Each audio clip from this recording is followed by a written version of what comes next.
as I look back and reflect 5 years ago, I was in a position, my husband had just invested in a business, and it was a unilateral decision.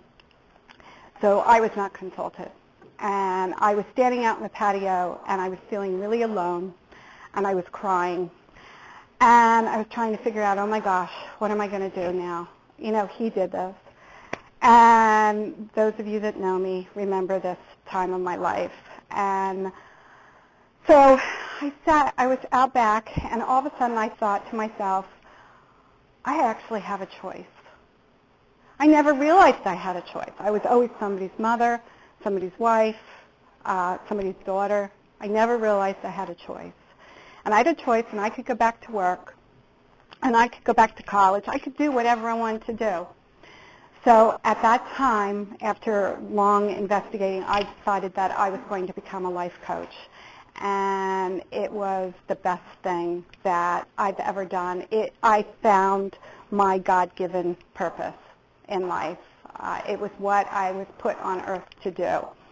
And so after going through all the training and everything, I had a mentor coach, and my mentor coach said, I said to my mentor coach, this is great, like I've got all this information, and I just want to get it out. I feel like I've got the best thing since sliced bread. And he said to me, well, you should write a book. And I went, I should write a book. And so anyway, but what was interesting then afterwards, this took like 2 years. Afterwards, I heard this little voice in my head. It kept saying, you should write a book. You should write a book. And if you write a book, you'll be able to get the information out, and you'll be able to help others and pay it forward. And it was God talking to me. If you're religious and you believe, it was God, and he was speaking to me. And I was like, okay, but if I'm going to do this, how am I going to do it?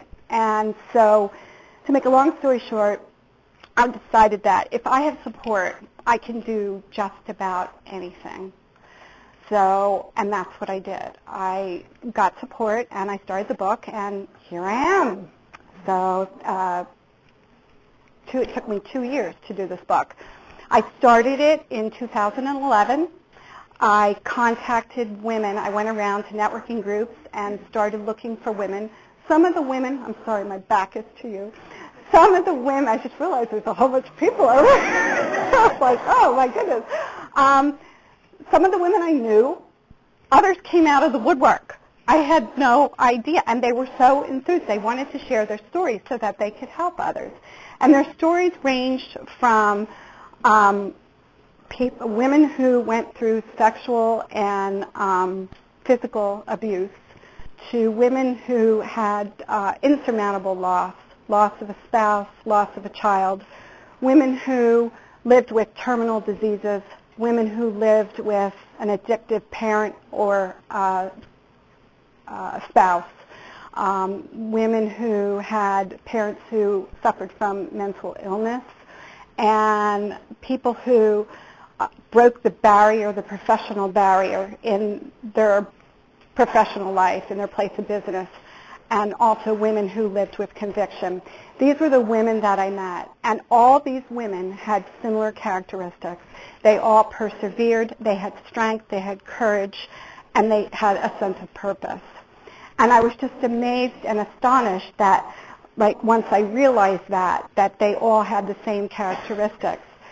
One of my favorite stories that came out was a story about a woman. It's a heartwarming story about a woman who lost her husband, and it's called The Ripple Effect. And the ripple effect goes like this. She defined it like this. It's a story that the pond is our lives, and the stones you throw into the pond are the people.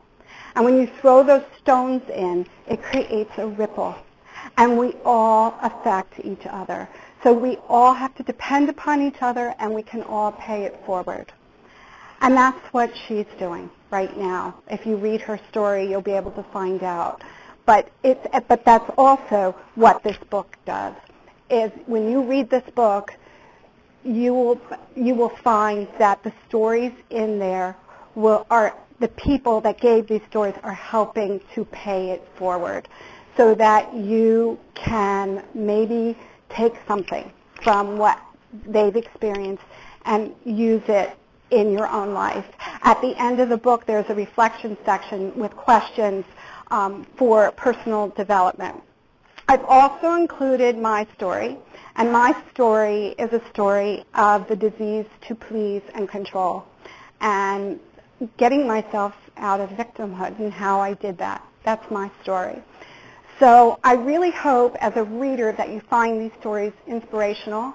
And also I have included a coupon in the book that if you are reading this and anything comes up for you and you have any burning desire or questions, feel free to email me.